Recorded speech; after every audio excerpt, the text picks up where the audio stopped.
सहनाववतु सहनौ भुनक्तु सह वीर्यङ्करवावहै तेजस्विनावधीतमस्तु मा विद्विषावहै। ॐ शान्ति शान्ति शान्तिः।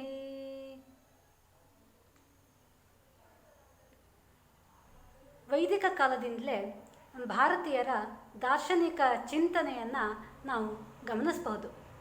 ಭಾರತೀಯ ದರ್ಶನಕ್ಕೆ ಉಪನಿಷತ್ತು, ಬ್ರಹ್ಮಸೂತ್ರ, ಭಗವದ್ಗೀತೆ ಅನ್ನುವಂತಹ ಪ್ರಸ್ಥಾನತ್ರಯಗಳೇ ಆಧಾರ ಸ್ತಂಭಗಳಾಗಿವೆ. ಬ್ರಹ್ಮಸೂತ್ರ ಮತ್ತು ಭಗವದ್ಗೀತೆಗಳು ಉಪನಿಷತ್ತುಗಳ ಆಧಾರದ ಮೇಲೆ ರಚನೆಯಾಗಿರೋದ್ರಿಂದ ಪ್ರಸ್ಥಾನತ್ರಯದಲ್ಲಿ ಉಪನಿಷತ್ತುಗಳಿಗೆ ಬಹಳ ಮುಖ್ಯವಾದಂತಹ ಗ್ರಂಥರಾಶಿ ಅನ್ನುವಂತಹ ಸ್ಥಾನ ಲಭ್ಯವಾಗಿದೆ.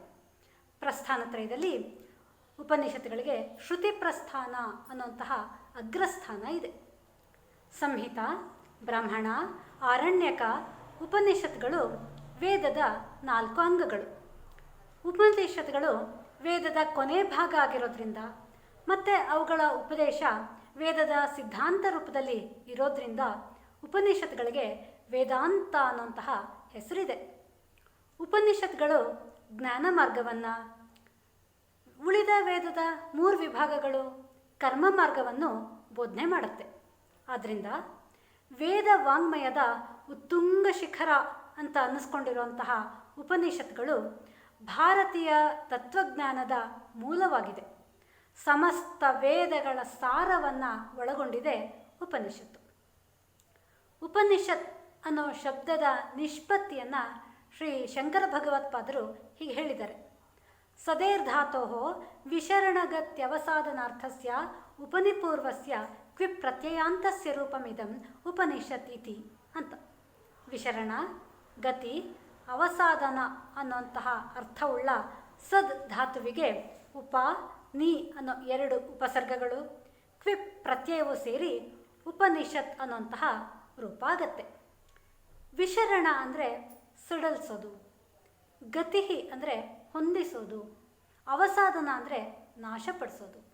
ಅಂದರೆ ಸಂಸಾರ ಬಂಧನದಿಂದ ಸಡಲಿಸಿ ಪರಬ್ರಹ್ಮನಲ್ಲಿ ಹೊಂದಿಸಿ ಅವಿದ್ಯೆಯನ್ನು ನಾಶಪಡಿಸೋದೇ ಉಪನಿಷತ್ತು. ಈ ಉಪನಿಷತ್ಗಳು ಪರಬ್ರಹ್ಮವನ್ನೇ ಪ್ರತಿಪಾದನೆ ಮಾಡುತ್ತವೆ. ಉಪನಿಷತ್ ಅನ್ನೋ ಪದದ ಅರ್ಥವನ್ನೀಗ ಗಮನಿಸೋಣ. ಉಪ ಅಂದರೆ ಸಮೀಪ, ನಿ ಅಂದರೆ ಕೆಳಗೆ, ಸದಧಾತು ಕೂತ್ಕೊಳ್ಳೋದು ಅನ್ನೋದನ್ನು ಸೂಚಿಸುತ್ತೆ. ಅಂದರೆ ಗುರುವಿನ ಸಮೀಪದಲ್ಲಿ ಕೆಳಗೆ, ಅಂದರೆ ಗುರುವಿನ ಆಸನಕ್ಕಿಂತ ಕೆಳಗೆ ಕೂತ್ಕೊಂಡು ಕಲಿಯುವಂತಹ ವಿದ್ಯೆ ಅನ್ನೋ ಅರ್ಥ. ಇಲ್ಲಿ ಗುರುವಿನ ಸಮೀಪ ಅಂದರೆ ಕೇವಲ ದೈಹಿಕ ಸಾಮೀಪ್ಯ ಅಲ್ಲ. ಗುರು ಯಾವ ಆಧ್ಯಾತ್ಮಿಕ ಮಟ್ಟಕ್ಕೆ ಏರಿ ತನ್ಮಯತೆಯಿಂದ ಉಪದೇಶ ಮಾಡ್ತಾನೋ ಶಿಷ್ಯನೂ ಸಹ ಅದೇ ಸ್ಥಿತಿಯನ್ನು ಹೊಂದಿದರೆ ಮಾತ್ರ ಇಂತಹ ಜ್ಞಾನವನ್ನು ಅರ್ಥ ಮಾಡ್ಕೊಳ್ಳೋಕ್ಕೆ ಸಾಧ್ಯ. ಗುರು ಶಿಷ್ಯರಿಬ್ಬರ ಮಾನಸಿಕ ಸ್ಥಿತಿ ಒಂದೇ ಆಗಿದ್ದರೆ ಮಾತ್ರ ಸಂವಹನೆ ಸಾಧ್ಯವಾಗತ್ತೆ. ಗುರುವಿನ ಸ್ಥಾನಕ್ಕಿಂತ ಕೆಳಗೆ ಕೂತ್ಕೊಳ್ಳೋದು ಶಿಷ್ಯನ ವಿನಯ ಮತ್ತು ವಿಧೇಯತೆಯನ್ನು ಸೂಚಿಸುತ್ತೆ. ಗುರುವಿನ ಶ್ರೇಷ್ಠತ್ವವನ್ನು ತಿಳ್ಕೊಂಡು ಆತನಿಗೆ ಶರಣಾಗಿ ವಿನಯದಿಂದ ಕೆಳಗೆ ಕೂತ್ಕೊಳ್ಳೋದು ಶಿಷ್ಯನ ಉತ್ತಮ ಸಂಸ್ಕಾರವನ್ನು ತೋರಿಸುವಂತೆ ಆತನಿಗೆ ಶ್ರೇಯಸ್ಕರವೂ ಹೌದು. ಇನ್ನು ಕೂತ್ಕೊಂಡು ಕಲಿಯೋದು, ಮನಸ್ಸನ್ನು ಏಕಾಗ್ರಗೊಳಿಸೋಕ್ಕೆ ದೇಹ ಸಮಸ್ಥಿತಿಯಲ್ಲಿರಬೇಕು. ಆಯಾಸವಾಗಬಾರ್ದು, ದೇಹಕ್ಕೆ ಯಾವುದೇ ರೀತಿಯ ಬಾಧೆ ಆಗಬಾರ್ದು. ಪದ್ಮಾಸನ ಅಥವಾ ಸುಖಾಸನದಲ್ಲಿ ಕೂತಿರುವಾಗ ಮನಸ್ಸನ್ನು ಏಕಾಗ್ರಗೊಳಿಸೋದು ಸುಲಭ. ಹಾಗಾಗಿ ಶಿಷ್ಯ ಗುರುವಿನ ಸಮೀಪದಲ್ಲಿ ಅವನ ಆಸನಕ್ಕಿಂತ ಕೆಳಗೆ ಕೂತ್ಕೊಂಡು ಈ ವಿದ್ಯೆ ಕಲಿತಾ ಇದ್ದ ಅಂತ ಭಾವಿಸಬಹುದು. ಉಪನಿಷತ್ಗಳನ್ನು ರಹಸ್ಯ ವಿದ್ಯೆ ಅಂತಾರೆ. ಇಲ್ಲಿ ರಹಸ್ಯ ಅನ್ನೋದು ಆ ಜ್ಞಾನದ ಗಹನತೆಯನ್ನು ತೋರಿಸುತ್ತೆ. ಸಂಸಾರ ಬೀಜವಾದಂತಹ ಅವಿದ್ಯೆಯನ್ನು ನಾಶಪಡಿಸೋದ್ರಿಂದ ಉಪನಿಷತ್ ಅಂದರೆ ಶ್ರೇಷ್ಠ ಜ್ಞಾನ ಅಂತಲೂ ಹೇಳಬಹುದು. ನಿಜವಾದ ಶ್ರದ್ಧೆ ಇರುವಂತಹ ಶಿಷ್ಯನಿಗೆ ಮಾತ್ರ ಈ ವಿದ್ಯೆಯನ್ನು ಬೋಧನೆ ಮಾಡಬೇಕು. ಅಪಾತ್ರದಾನವಾದರೆ ವಿದ್ಯೆಯ ಮೌಲ್ಯ ಉಳಿಯೋದಿಲ್ಲ, ಅಪಪ್ರಚಾರವಾಗುತ್ತೆ, ದುರುಪಯೋಗವಾಗತ್ತೆ. ಅಪಾರ್ಥದಿಂದ ದುಷ್ಪರಿಣಾಮಗಳೇ ಉಂಟಾಗತ್ತೆ. ಅದರಿಂದ ಗುರು ಶಿಷ್ಯನ ಶ್ರದ್ಧೆ, ಆಸಕ್ತಿ, ಯೋಗ್ಯತೆ ಇವುಗಳನ್ನು ಸೂಕ್ತ ರೀತಿಯಿಂದ ಪರೀಕ್ಷೆ ಮಾಡಿ ಅನಂತರ ಈ ವಿದ್ಯೆಯನ್ನು ನೀಡ್ತಾ ಇದ್ರು. ಗುರುವಿನ ಅನುಗ್ರಹ ಇಲ್ಲದೆ ಈ ಪಾರಮಾರ್ಥಿಕ ವಿದ್ಯೆಯನ್ನು ಪಡೆಯೋದಕ್ಕೆ ಸಾಧ್ಯ ಇಲ್ಲ. ಅದಕ್ಕಾಗಿಯೇ ಅಂದಿನ ಜಿಜ್ಞಾಸುಗಳು ಯೋಗ್ಯ ಗುರುವನ್ನು ಹುಡುಕ್ತಾ ಹೋಗಿ ಆತನಲ್ಲಿ ಶಿಷ್ಯವೃತ್ತಿಯನ್ನು ಆಚರಿಸ್ತಾ ನಿಯಮಪೂರ್ವಕವಾಗಿ ಬ್ರಹ್ಮಚರ್ಯಾಶ್ರಮವನ್ನು ಪಾಲನೆ ಮಾಡ್ತಾ ಗುರುವಿನ ಕೃಪೆಗೆ ಪಾತ್ರರಾಗಿ ವಿದ್ಯೆಯನ್ನು ಪಡೀತಾ ಇದ್ರು. ಉಪನಿಷತ್ತುಗಳ ಸಂಖ್ಯೆಯನ್ನು ನಿರ್ದಿಷ್ಟವಾಗಿ ಹೇಳಕ್ಕೆ ಸಾಧ್ಯ ಇಲ್ಲ. ಆದರೆ 10 ಉಪನಿಷತ್ತುಗಳು ಅತ್ಯಂತ ಪ್ರಾಚೀನ ಹಾಗೂ ಮಹತ್ವಪೂರ್ಣ ಅಂತ ಎಲ್ಲರೂ ಸಹ ಒಪ್ಕೊಂಡಿದ್ದಾರೆ. ಈಶಕೇನ ಕಠ ಪ್ರಶ್ನ ಮುಂಡ ಮಾಂಡುಕ್ಯತಿರಿಹಿ ಐತರೇಯಂ ಚ ಛಾಂದೋಗ್ಯಂ ಬೃಹದಾರಣ್ಯಕಂ ದಶ. ಈಶಾವಾಸ್ಯೋಪನಿಷತ್, ಕೇನೋಪನಿಷತ್, ಕಠೋಪನಿಷತ್, ಪ್ರಶ್ನೋಪನಿಷತ್, ಮುಂಡಕೋಪನಿಷತ್, ಮಾಂಡೂಕ್ಯೋಪನಿಷತ್, ತೈತ್ತರೇಯ ಉಪನಿಷತ್, ಐತರೇಯ ಉಪನಿಷತ್, ಛಾಂದೋಗ್ಯೋಪನಿಷತ್, ಬೃಹದಾರಣ್ಯಕ ಉಪನಿಷತ್ ಅನ್ನೋದೇ ಈ 10 ಉಪನಿಷತ್ಗಳು. ಎಲ್ಲ ಮತಾಚಾರ್ಯರು ಈ 10 ಉಪನಿಷತ್ಗಳಿಗೆ ಭಾಷ್ಯವನ್ನು ರಚನೆ ಮಾಡಿದ್ದಾರೆ. ಉಪನಿಷತ್ಗಳ ರಚನಾ ಶೈಲಿ ಹಾಗೂ ರೀತಿಯಲ್ಲಿ ಭೇದಗಳನ್ನು ಕಾಣಬಹುದು. ಕೆಲವು ಪದ್ಯ ರೂಪದಲ್ಲೂ ಕೆಲವು ಗದ್ಯ ರೂಪದಲ್ಲೂ ಇದ್ದರೆ ಮತ್ತೆ ಕೆಲವು ಪದ್ಯ ಗದ್ಯ ಎರಡನ್ನೂ ಸಹ ಒಳಗೊಂಡಿವೆ. ವೈದಿಕ ವಾಂಗ್ಮಯದಲ್ಲಿ ಉಪನಿಷತ್ಗಳಿಗೆ ಮಹತ್ತರವಾದಂತಹ ಸ್ಥಾನ ಇದೆ. ಇದನ್ನು ಭಾರತೀಯ ತತ್ವಶಾಸ್ತ್ರದ ಮೇರು ಶೃಂಗ ಅಂತ ಹೇಳ್ಬೋದು. ಪ್ರಾಚೀನ ಋಷಿಗಳ ಜ್ಞಾನದ ಉತ್ಕೃಷ್ಟತೆಯನ್ನು ಇಲ್ಲಿ ಕಾಣಬಹುದು. ಬ್ರಹ್ಮಜ್ಞಾನ ಒಂದರಿಂದಲೇ ಈ ಸಂಸಾರದಿಂದ ಬಿಡುಗಡೆ ಹೊಂದಕ್ಕೆ ಸಾಧ್ಯ ಅನ್ನೋದನ್ನು ಉಪನಿಷತ್ಗಳು ಸಾರಿ ಹೇಳತ್ವೆ. ಉಪನಿಷತ್ ಹೇಳೋ ಬ್ರಹ್ಮನಿಗೆ ಯಾವುದೇ ಆಕಾರ ಇಲ್ಲ. ಅದು ನಿರ್ಗುಣ, ಇಂದ್ರಿಯಾತೀತ. ಈ ಬ್ರಹ್ಮಾಂಡದ ಒಳಗೂ ಹೊರಗೂ ವ್ಯಾಪಿಸ್ಕೊಂಡಿರೋವಂಥದ್ದು. ಅಣೋರಣೀಯಾನ್ ಮಹತೋ ಮಹೀಯಾನ್ ಅಂದರೆ ಅಣುವಿಗಿಂತಲೂ ಅಣು, ಮಹತ್ತಿಗಿಂತಲೂ ಮಹತ್ತು ಅಂತ ಸಾರುತ್ತವೆ.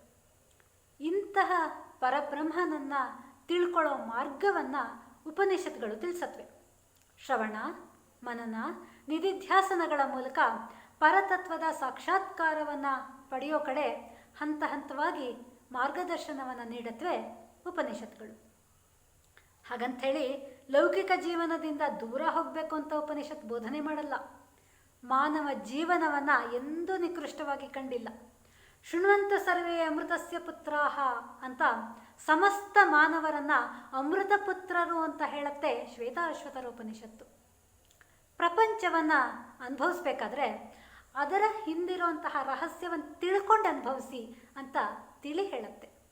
ಶಾಸ್ತ್ರವಿಹಿತ ಕರ್ಮಗಳನ್ನೇ ಆಚರಣೆ ಮಾಡ್ತಾ 100 ವರ್ಷಗಳ ಕಾಲ ಸುಖದಿಂದ ಬಾಳಬೇಕು ಅನ್ನೋ ಜೀವನೋತ್ಸಾಹವನ್ನು ತಿಳಿಸುತ್ತೆ ಉಪನಿಷತ್ತುಗಳು. ಮೃತ್ಯುವಿಗೂ ಅಂಜದಂತಹ ಧೀರತನದ ಬಾಳನ್ನು ಕಲಿಸುತ್ತೆ. ಜ್ಞಾನದ ಮಹತ್ವವನ್ನು ಸಾರುತ್ತೆ. ಈ ಲೋಕದಲ್ಲೇ ನಾವು ಬದುಕಿರುವಾಗಲೇ ಮುಕ್ತಿಯ ಆನಂದವನ್ನು ಅನುಭವಿಸುವಂತಹ ಅರಿವನ್ನು ಮೂಡಿಸುತ್ತೆ.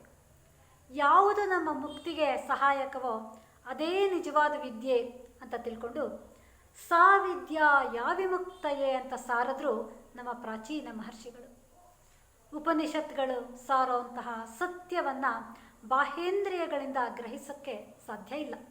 ಮನಸ್ಸೂ ಸಹ ಅದನ್ನು ಮುಟ್ಟಕ್ಕಾಗೋದಿಲ್ಲ. ಕೇವಲ ಅನುಭವಜನ್ಯ ಜ್ಞಾನ ಅದು. ಸಮಸ್ತ ಉಪನಿಷತ್ತುಗಳ ಸಾರ 4 ವಾಕ್ಯಗಳಲ್ಲಿ ಅಡಕವಾಗಿದೆ. ಅಯಮಾತ್ಮ ಬ್ರಹ್ಮ, ಪ್ರಜ್ಞಾನಂ ಬ್ರಹ್ಮ, ತತ್ವಮಸಿ, ಅಹಂ ಬ್ರಹ್ಮಾಸ್ಮಿ ಅನ್ನೋದೇ 4 ಮಹಾವಾಕ್ಯಗಳು ಅಂತ ಪ್ರಸಿದ್ಧಿಯಾಗಿವೆ. ಈ 4 ಮಹಾವಾಕ್ಯಗಳನ್ನು ನಾವು ಸೂಕ್ತವಾಗಿ ತಿಳ್ಕೊಂಡ್ರೆ ಸಾಕು, ಉಪನಿಷತ್ತುಗಳ ತತ್ವದ ಸಾಕ್ಷಾತ್ಕಾರವಾಗುತ್ತೆ. ಉಪನಿಷತ್ತುಗಳಲ್ಲಿ ಸಗುಣ ಬ್ರಹ್ಮ ಅಥವಾ ಸವಿಶೇಷ ಬ್ರಹ್ಮ ಹಾಗೂ ನಿರ್ಗುಣ ಬ್ರಹ್ಮ ಅಥವಾ ನಿರ್ವಿಶೇಷ ಬ್ರಹ್ಮ ಅನ್ನುವಂತಹ 2 ಸ್ವರೂಪವನ್ನು ವರ್ಣಿಸಲಾಗಿದೆ. ನಿರ್ವಿಶೇಷ ಬ್ರಹ್ಮವನ್ನು ಪರಬ್ರಹ್ಮ ಅಂತನೂ, ಸವಿಶೇಷ ಬ್ರಹ್ಮವನ್ನು ಅಪರಬ್ರಹ್ಮ ಅಂತನೂ ಅಥವಾ ಶಬ್ದ ಬ್ರಹ್ಮ ಅಂತನೂ ಕೆಲವು ಕಡೆ ಕರೆದಿದ್ದಾರೆ. ಯಾವ ವಿಶೇಷಣ ಅಥವಾ ಲಕ್ಷಣದಿಂದ ಗುರುತಿಸೋಕ್ಕೆ ಸಾಧ್ಯವೇ ಆಗೋದಿಲ್ವೋ ಅದು ನಿರ್ವಿಶೇಷ ಬ್ರಹ್ಮ. ಯಾವ ಗುಣನೂ ಅದು ಹೊಂದಿರೋದಿಲ್ಲ, ಯಾವ ಚಿಹ್ನೆಯನ್ನು ಅದು ಪರಿಚಯ ಮಾಡ್ಕೊಳ್ಳೋಕ್ಕೆ ಪ್ರಯೋಜನವಾಗೋದಿಲ್ಲ. ಆದ್ದರಿಂದಲೇ ಇದನ್ನು ನಿರ್ಗುಣ, ನಿರುಪಾಧಿ, ನಿರ್ವಿಕಲ್ಪ ಮುಂತಾದ ಸಂಜ್ಞೆಗಳಿಂದ ಕರೀತಾರೆ. ಇನ್ನೊಂದು ಸವಿಶೇಷ. ಇದರಲ್ಲಿ ಗುಣ, ಚಿಹ್ನೆ, ಲಕ್ಷಣಗಳೆಲ್ಲವೂ ಸಹ ಇರುತ್ತವೆ. ಹಾಗಾಗಿ ಅದರ ಸ್ವರೂಪವನ್ನು ಹೃದಯಂಗಮವಾಗಿ ವರ್ಣನೆ ಮಾಡಬಹುದು. ದಾರ್ಶನಿಕ ತತ್ವಗಳನ್ನು ವ್ಯವಹಾರಕ್ಕೆ ಅಳವಡಿಸಿ ಅವುಗಳಿಂದ ಮಾನವ ಜೀವನವನ್ನು ಪ್ರಭಾವಗೊಳಿಸುವಂತಹ ವಿಶೇಷತೆಯನ್ನು ಸಹ ನಾವಿಲ್ಲಿ ಗಮನಿಸಬಹುದು. ಆತ್ಮನ ಅಪರೋಕ್ಷಾನುಭೂತಿಯ ಮಹತ್ವ ಇಲ್ಲಿ ವರ್ಣಿತವಾಗಿದೆ. ಇದಕ್ಕಾಗಿ ಗುರುವಿನ ಮಾರ್ಗದರ್ಶನ ಅತ್ಯವಶ್ಯಕ. ಓಂಕಾರದ ಉಪಾಸನೆ ಸಿದ್ಧಿಗೆ ಸಾಧನ ಅಂತ ನಿರೂಪಣೆ ಮಾಡಿದ್ದಾರೆ. ಈ ಆತ್ಮನ ಸಾಕ್ಷಾತ್ಕಾರದಿಂದ ಸ್ವರಾಜ್ಯ ಪ್ರಾಪ್ತಿಯಾಗತ್ತೆ. ಆತ್ಮ ಆನಂದ ರೂಪ. ಆತ್ಮಪ್ರಾಪ್ತಿ ನಂತರ ಯಾವ ಕಾಮನೆಗಳು ಸಹ ಉಳಿದಿರೋದಿಲ್ಲ. ಇದನ್ನು ಲೌಕಿಕ ಭಾಷೆಯಿಂದ, ಲೌಕಿಕ ಉದಾಹರಣೆಗಳಿಂದ ತಿಳಿಸೋದಕ್ಕೆ ಅಸಾಧ್ಯವಾಗತ್ತೆ. ಆತ್ಮವೇತ್ತ ಮಾತ್ರ ಅದನ್ನು ತಿಳ್ಕೊಳ್ಬಲ್ಲ. ಹೇಳುವವನು ಕೇಳುವವನು ಅನ್ನೋ ಭೇದವೂ ಸಹ ಇಲ್ಲದೆ ಕೇವಲ ಶಿವ ಕೇವಲೋಹಂ ಅನ್ನುವಂತಹ ಭಾವ ಮಾತ್ರ ಆಗ ಇರುತ್ತೆ. ಇದೇ ಉಪನಿಷತ್ತಿನ ಪರಾಕಾಷ್ಠೆ.